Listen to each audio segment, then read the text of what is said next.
સત્યાગ્રહ છાવણીમાં અમે ઊભા છીએ અને આપણી સાથે જિગ્નેશ મેવાણી છે. એમની સાથે સીધી વાત કરીએ. આટલા બધા વિદ્યાર્થીઓ આની પહેલાં પણ અહીંયા ભેગા થયા હતા, મોટું આંદોલન થયું, યાત્રા થઈ, પણ કશું જ ના થયું અને ફરીથી યુવાનો વિદ્યાર્થીઓ અહીંયા આવ્યા છે ટેટ પાસ. માંગણી બધાને ખબર છે, છતાં સાંભળવામાં કેમ નથી આવતી? આપણા દેશમાં 40 વર્ષથી ઓછી ઉંમરના યુવાન યુવતીઓની સંખ્યા એ લગભગ 60 કરોડથી વધારે છે. કરોડની સંખ્યામાં આપણા દેશમાં યુવાન યુવતીઓ છે. આ પૈકીનો મોટા ભાગનો વર્ગ એ બેરોજગાર છે. ભારત સરકારના ડેટા જોઈએ કે centre for monitoring Indian economy નામની સંસ્થા જે સતત બેરોજગારીનો સ્ટડી કરે છે, એમના ફિગર્સ જોઈએ, બેરોજગારીનો દર એની ચરમસીમા ઉપર છે. તો સરકાર બીજું કંઈ ન કરી શકે તો આટલી સરળતાથી થઈ શકે એવી વસ્તુ એ છે કે ખાલી પડેલા સરકારી પદોમાં ભરતી કરવામાં આવે. રાજ્યની સરકાર પોતે એક બાજુ કબૂલે છે કે 70,000થી વધારે શિક્ષકોની રાજ્યમાં ઘટ છે, લગભગ 76,000 જેટલી, અને બીજી બાજુ 90,000 જેટલા ટેટ ટાટના યુવાન યુવતીઓએ એક્ઝામ પાસ કરી છે. એની ભરતીની પ્રક્રિયાની જે ગાઈડલાઈન હોય એના નિયમમાં એવું લખેલું છે કે દર વર્ષે એક્ઝામ લેવી અને દર વર્ષે એમને નોકરી આપવી.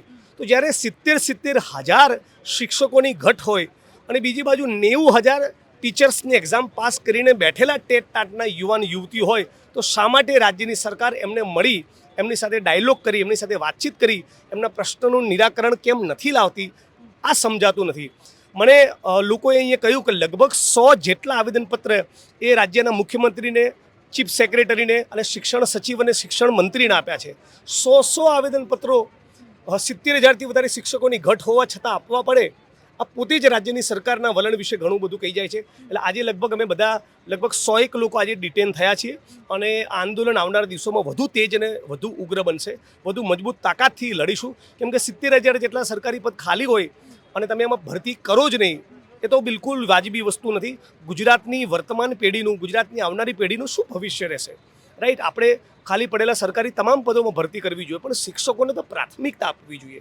જો શિક્ષક જ નથી તો વર્ગખંડમાં ભણાવશે કોણ? એટલે તમે ગમે તેટલું ઇન્ફ્રાસ્ટ્રક્ચર ઊભું કરો, ગમે તેટલી મોટી મોટી વિકાસની વાતો કરો, પણ જે રાજ્યમાં ટીચર્સ જ ના હોય, શિક્ષકો જ ના હોય, તો એ રાજ્યનું ભવિષ્ય બહુ અંધકારમય છે. જિગ્નેશભાઈ, આની પહેલાં પણ મેં જોયું છે, જ્યારથી આંદોલનો શરૂ થયા, વિદ્યાર્થીઓ ગાંધીનગરમાં પગ મૂકે અને પગ ના પણ મૂક્યો હોય તો જ્યાંથી આવવાના હોય ત્યાંથી એમને ડિટેન કરવામાં આવે છે. એટલે ના એ આંદોલન કરી શકે છે, ના પોતાનો મુદ્દો મૂકી શકે. એમનું આખું આંદોલન સતત વેર વિખેર રહે એ પ્રમાણેનું રાજ્યની સરકારનું આયોજન છે. ક્યાંક 25 લોકો ભેગા થાય, ક્યાંક 50 લોકો ભેગા થાય, બહોળી સંખ્યામાં લોકો ભેગા થાય. બહોળી સંખ્યામાં ફક્ત ટેટ ટાટના યુવાન મિત્રોને કોઈ પણ નાગરિક બહોળી સંખ્યામાં ભેગા થાય તો મીડિયામાં એનું કવરેજ સારું મળે, પોલીસ પ્રશાસનમાં, સરકારમાં એનું ઇમ્પેક્ટ આવે, એની મજબૂત અસર થાય, એનો પ્રભાવ બને.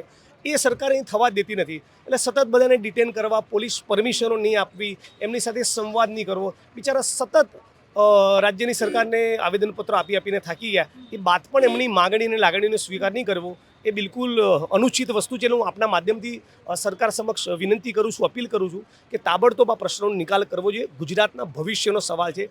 વાત ફક્ત 70,000 ટેટ ટાટના યુવાન યુવતીઓને ન્યાય આપવાની નથી. વાત ગુજરાતની વર્તમાન પેઢીને શિક્ષણ મળે, આખા ગુજરાતને ન્યાય મળે એની વાત છે. જિગ્નેશભાઈ, વિપક્ષ તરીકે હવે આગળ શું કરવાનું છે? ઉમેદવારો સાથે પણ તમે મળ્યા છો. ગુજરાતની અંદર ગુજરાતની જનતાનો એક પણ એવો પ્રાણ પ્રશ્ન નહીં હોય જ્યાં તમે મને લડતા બોલતા નહીં જુઓ. ગુજરાતની જનતાનો એક પણ પ્રાણ પ્રશ્ન નહીં હોય જ્યાં કોંગ્રેસ પાર્ટી એ પીડિતોની અને લડનારા માણસોની સાથે નહીં હોય. હંમેશા આ લડાઈ પૂરી ઈમાનદારીથી અને નિષ્ઠાથી અમે લડીશું. જ્યારે પણ ટેટ ટાટના યુવાન મિત્રોને અમારા સહકારની જરૂર હશે એ પણ સહકાર આપીશું. અને મારા નામથી, કોંગ્રેસ પાર્ટીના નામથી પોલીસ પરમિશનનો કાગળ આપવાનો હોય તો કોંગ્રેસ પાર્ટીનું આયોજન કરશે. અમે ટેટ ટાટના યુવાન મિત્રોને બોલાવીશું. આ મુદ્દે છેક સુધી લડી લેવાની અમારી તૈયારી છે. આ હતા જિગ્નેશ મેવાણી. અને સત્યાગ્રહ છાવણીમાં વિદ્યાર્થીઓ પૂરી સંખ્યામાં ભેગા થાય એની પહેલાં જે લોકોને ડિટેન કરવામાં આવ્યા છે, જિગ્નેશ મેવાણી પણ હવે વિદ્યાર્થીઓ પાસે જવાના છે અને એમની સાથે વાત પણ કરવાના છે.